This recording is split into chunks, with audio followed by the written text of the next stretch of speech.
पिछले दिनों जो पूरी केदार घाटी में आपदा आई है,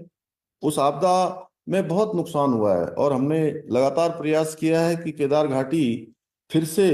जल्दी जो है ठीक हो, पहले जैसे स्वरूप में आए। और हमारी यात्रा, चूंकि अभी सितंबर और अक्टूबर माह में यात्रा को चलना है, इसलिए हमारा संपूर्ण प्रयास है कि यात्रा फिर से अच्छे तरीके से चले और यात्रा में कोई व्यवधान किसी प्रकार का अब न हो। इसलिए अब दूसरे चरण की जो यात्रा है, जो सितंबर माह से जो यात्रा चलने वाली है, और जब तक कपाट बंद होने तक विभिन्न हमारे संगठन के लोग भी आए थे, धार्मिक संगठनों के लोग भी थे, तीर्थ पुरोहित सभा, हमारे टूर ऑपरेटर, घोड़ा खच्चर समिति, सभी संगठनों में तो बात मुझे वहाँ की समस्याओं के बारे में बताया। इसलिए हमने निर्णय लिया है कि अब द्वितीय चरण की जो यात्रा चलेगी, उस यात्रा में पहले की जैसी व्यवस्था है वो व्यवस्था वैसी ही रहेगी। जो तीर्थयात्री उत्तराखंड में इन 4 धामों के दर्शन के लिए आएंगे, वो बिना रजिस्ट्रेशन के भी आएंगे तो उन्हें ऑन स्पॉट ही रजिस्ट्रेशन की व्यवस्था उपलब्ध कराई जाएगी, तथा इसमें किसी भी प्रकार की जो संख्या है उसकी बाध्यता अब नहीं होगी। इस हेतु निम्नलिखित स्थानों पर ऑफलाइन स्पॉट रजिस्ट्रेशन की व्यवस्था हमने कर दी है: हरिद्वार में, ऋषिकेश में, और इसके अतिरिक्त केदारनाथ जी के आसपास, केदारनाथ जी में, बद्रीनाथ जी में, यमुनोत्री, गंगोत्री, सभी स्थानों पर जहां भी मुख्य पड़ाव हैं उन पर रजिस्ट्रेशन की ऑन स्पॉट व्यवस्था की जाएगी। इसके लिए सारे आदेश कर दिए गए हैं और बैरिकेडिंग, चेकिंग की व्यवस्था की भी समीक्षा कर उसको भी बिल्कुल कम से कम कर दिया गया है, जिससे कि यात्रा का सरलीकरण हो और किसी भी प्रकार से यात्रा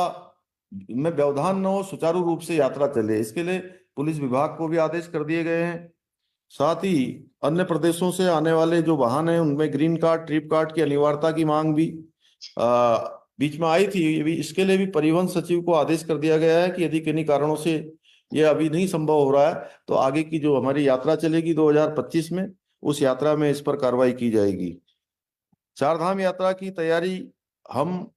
इस बार 4 धाम यात्रा के समाप्त होते ही शुरू कर देंगे और प्रथम चरण में सभी जनपदों के यात्रियों, यात्रा से संबंधित जिलाधिकारी अपने अपने स्तर पर सभी हमारे जितने भी हितधारक हैं, स्टेक होल्डर्स हैं, उनके साथ बैठक कर परामर्श करेंगे। इसके बाद उच्च स्तर पर परामर्श करने के उपरांत अगले 4 धाम यात्रा की तैयारी के लिए रणनीति पूर्व में ही तैयार कर ली जाएगी। भाइयों बहनों, और भी जो आप सबके बीच में से सुझाव आए हैं, हमारा प्रयास होगा उन सभी सुझावों पर हम काम करें। अभी तो सर्वप्रथम हमारा यही है कि किसी भी तरीके से यात्रा चले और अभी हमने यात्रा को अच्छा चलाने के लिए यात्रा प्राधिकरण बनाने का भी निर्णय लिया है। 4 धाम यात्रा के सुगम संचालन के लिए वो जो भी निर्णय लिए जाएं, वो सभी लोगों से, जो लोग यात्रा मार्ग पर और यात्रा को चलाते हैं, यात्रा के कारण जिनके हितधारक हैं, उन सभी से व्यापक विचार विमर्श करने के बाद आम सहमति के आधार पर हो।